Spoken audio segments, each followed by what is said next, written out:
One-Sided Love? One-Sided Love. It's a gorgeous tune. This probably is not too relevant, but since you just make music, I mean, in your own style, you like to play ballads as well as up tunes. Doesn't make any difference. Doesn't make any difference. Yeah. Yes, It seems to me, in watching the college-age people, that there's a renewed interest in jazz and blues. Do you really feel that too? Is it? Well, yes, it does seem to be happening all over. We were in Europe. We noticed in Europe, we noticed in Canada, and here, and it does seem to be a renewed action. Yes. They seem to pick up more on the blues. I mean, immediately they seem to like communicate with blues rather than more sophisticated jazz, which they seem to like too. Mm-hmm. I wonder why. Is that much different than rock or pop? Or?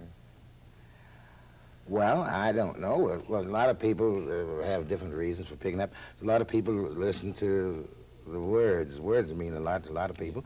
And then there's some people, the words and the tune mean something. And, you know, like you say, the blue note, the blues, you know.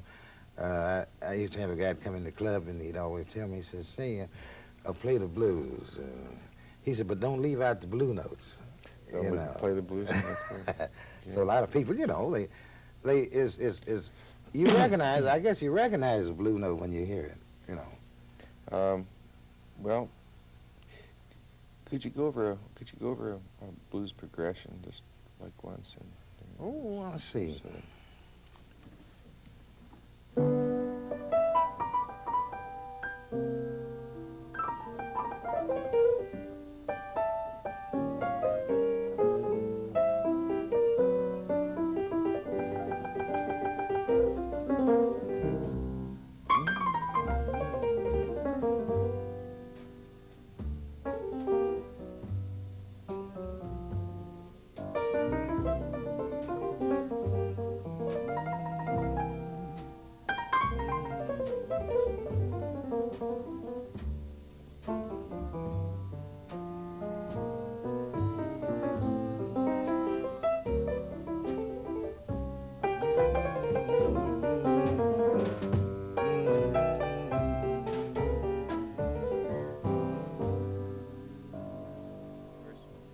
Well, the way we started, I think, playing the blues, we had a recording session with Decker. This was in 1940. And we had a lot of stuff together that we wanted to record. But he says, no value. He said, I can't sell it. He says, Dave Kapp, he was the vice president of Decca then. So he told us, he says, well, I can't sell this because there's no value. And you know what I mean? He says, it's on the marketing. So I guess we spent about 3 or 4 hours there in the studio, and everybody was getting worn out. So he finally asked, he said, can you play some boogie woogie? We said, yes. We said, well, play it. So we did. So we didn't realize he cut it the first time down. Oh. Then he asked us to play some blues. So he says, I can sell that, you know. So we played the blues. And that was just sort of like accident, you know. Now, Hootie, you wouldn't care to talk about Hootie, would you? About the nickname? Oh, well, maybe you would. I'll tell you. That started, when I first came to Kansas City. And in fact, I went down on the gig where Paul had the group down there. And Paul had a group called the Greenleaf. And so I came in there one night, you know, this is hot summertime, they'd serve this beer, you know. And they had it spiked. It was real cold, but they had it spiked with alcohol and gin and whatnot else, you know. And so It was lethal. So they said, man, give this new cat a drink. You know, they passed it over to me. And it was so cold, you know, you'd hold it up there just as long as you could, you know, then pass it on to the next guy. And after about the 3rd trip, that was it. So they said, man, this cat is hoot. And so then from then on, they started calling me Hootie.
the time ain't been so long, but I've had a break, you see.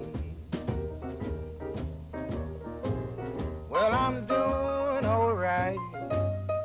Well, I found a little Cupid doll. Well, I'm doing all right. Well, I found a little Cupid doll.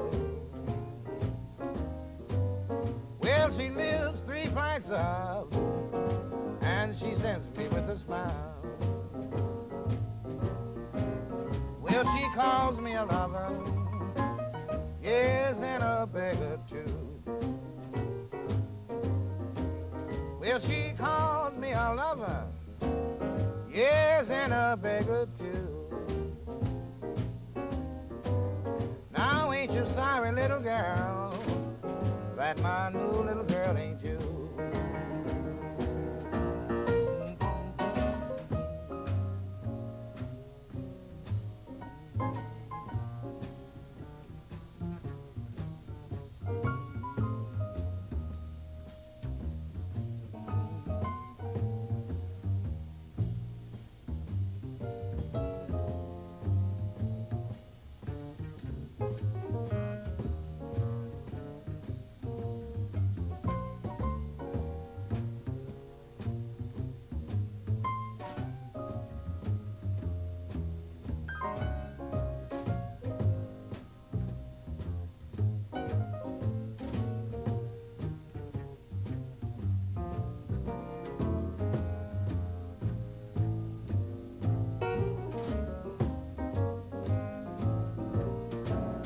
I'm all alone in this city, and I don't know what to do.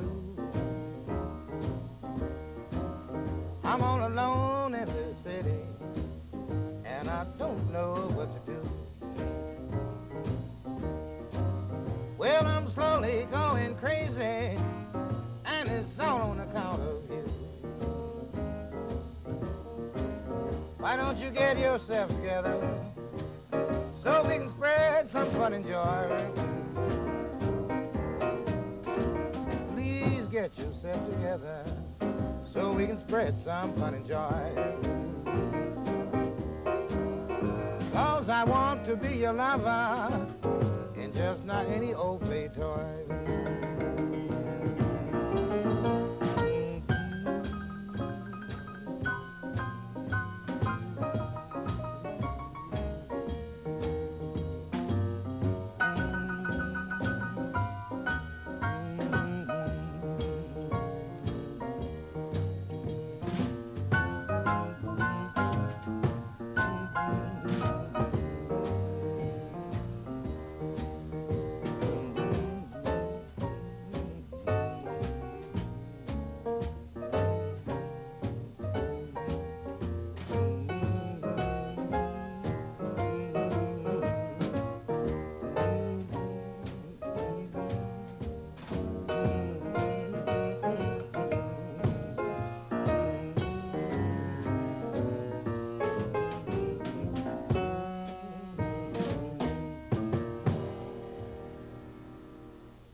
You know, there's a lot of paths you can take in this music business, you know. You go down the middle, you can go to the left, you can go to the right, you can go between the left and the right. And I think it's sort of up, you know, up to the individual which way he decides to go, you know. And then I guess they all have their reasons. We didn't go back as far as Muskogee. Influences around there that you heard, you know, coming up. You said you really started with Kansas City, more or less. Well, yes, more or less, because, of course, I was born in Muskogee, Oklahoma, but I always liked to listen to music, though, when I was coming up, you know. Oh, sure. As a kid, you know, you always like to listen. But I really never got into the music business. How happened me to get into start playing music? I was went off to college, you know, and so I figured if I could play football, I thought I could make it on through, you know, because money was pretty short in those days, real short. So what I did, I went out for football, and I didn't, you know, everybody's out there trying to make it, you know, and it's pretty rough. And so I didn't do too well that day. And so then some guy was around there looking for somebody to play for a party. They was having a party that night. Couldn't find nobody, no piano player. So one guy told me, he said, well, I know a guy, I don't know how many numbers he knows, but I think he knows 2 or 3 numbers. So they came to me, and I'd been all banged up that day. And they says, we want you to play for a party. I said, well, I can't play well enough to play for a party. I said, in fact, I don't know that many numbers. He said, well, how many numbers you know? I said, about 2 or 3. He said, well, just keep playing them over and over. So we'll pay you. And that was it. So you're hooked in? Yeah.